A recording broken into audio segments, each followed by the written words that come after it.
Hi, everybody. I am Florencia Pieri, Associate Curator of Science and Technology, and I'm here to talk about everybody's favorite thing, logistics. All right, so logistics. Planning a cross-country road trip always requires a lot of logistics. But if you plan on doing it in an electric vehicle, you have a whole lot more things to consider. What's the best route? How many miles can you go between charges? Where are your charging stations? Now imagine doing that before you could go out and just buy an electric car, before the development of efficient batteries, and when electric charging stations were non-existent. To say that it would be a little harder would be an understatement. But that's exactly what happened in 1968, when Wally Ripple, then a senior at the California Institute of Technology, proposed a friendly challenge to the students of MIT.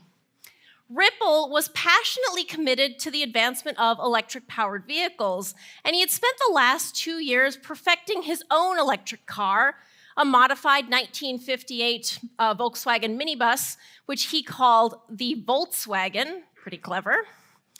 He'd been driving it around Pasadena, telling anyone who would listen about the advantages of electric cars, especially in the smog-filled Los Angeles basin. But this wasn't getting the attention that he wanted, though.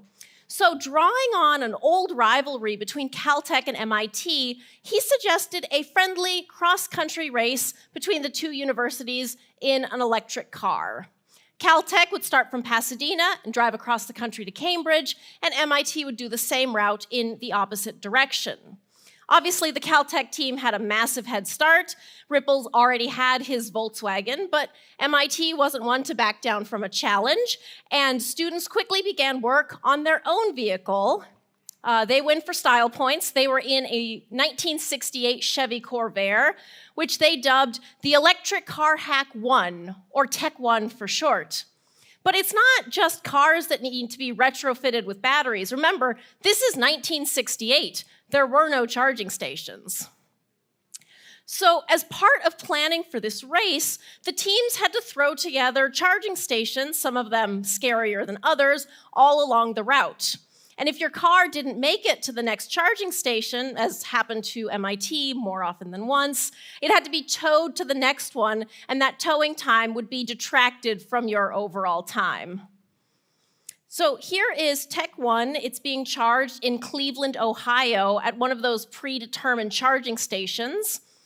Incidentally, it was being charged at a place called Baker Industries, which in 1968 was a forklift company, but which was founded in 1899 as a manufacturer of electric vehicles.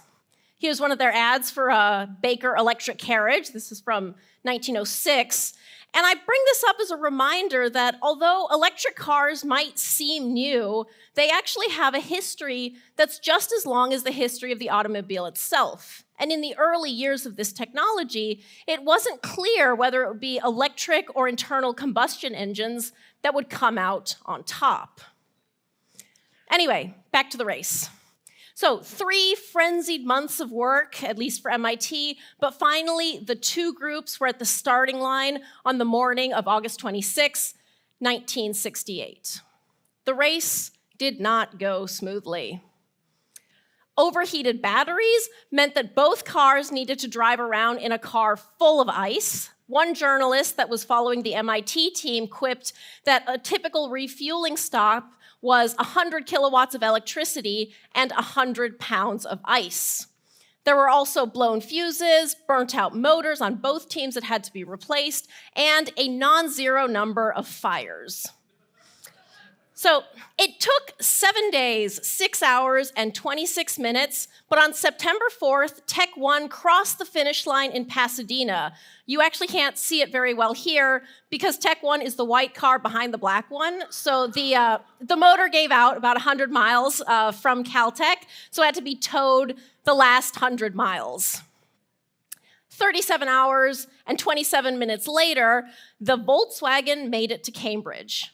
Unlike Tech 1, it made it under its own power, making it both the first electric vehicle to successfully complete a cross-country journey and the winner of the 1968 Great Electric Car Race.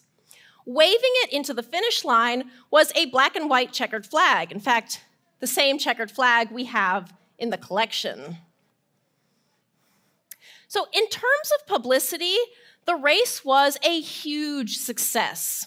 Students kept track of the car's progress on large boards on campus. It was very visible to everybody. And there were tons of journalists who were trailing each of the cars, filing stories from the road in hundreds of newspapers across the country. And this brought this new technology of electric cars to the attention of hundreds of thousands of Americans. So the whole point of this race wasn't necessarily to prove that electric vehicles were just around the corner. Actually, reporting from the race actually elicited the opposite response. An article in Popular Science noted that, quote, "What I saw convinced me that electrics aren't practical." Even MIT's Technology Review, they were pessimistic in saying MIT's recharging procedure might scare some out of driving an electric car. So it's not an advertisement for electric cars, but really the value of this thing lies elsewhere. So the value isn't electric cars, it isn't who won and who lost, and I'm not just saying that because MIT lost. But the value is in the reminder that sometimes even getting started is an achievement in and of itself. Driving those two vehicles across the country wasn't an advertisement for electric cars in 1968, but it was a demonstration that it was possible. So nothing survives of Tech One, but the museum keeps this flag in its collection because it serves as a reminder of a race that was really instrumental in developing modern low and no emission vehicles. It also led to other collegiate car races.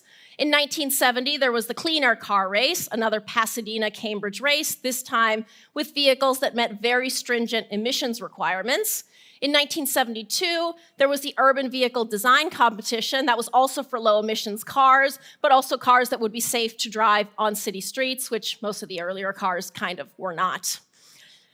All right, in the 1980s, the focus turned to solar cars. MIT won the Sun Race 1995, and we also have one of the solar arrays from the car that won, the Manta, in our collection. And MIT has fielded a solar car in pretty much every collegiate car race ever since. In fact, a year ago, in this very spot where I am standing now, visitors might have seen this thing on display. This is the Nimbus, the winner of the 2021 and 2022 American Solar Challenge race, another descendant of that 1968 race. So you might not be picking up the keys to your own personal solar car anytime soon, but if the Great Electric Car Race has taught us anything, it's that even if something seems impossible, you still have to try it. If the technology or the infrastructure that you need doesn't exist, you need to build it. If something doesn't work perfectly, you make it work the best you can. Even if you fail, you keep going. That's the only way to change the world. Thank you.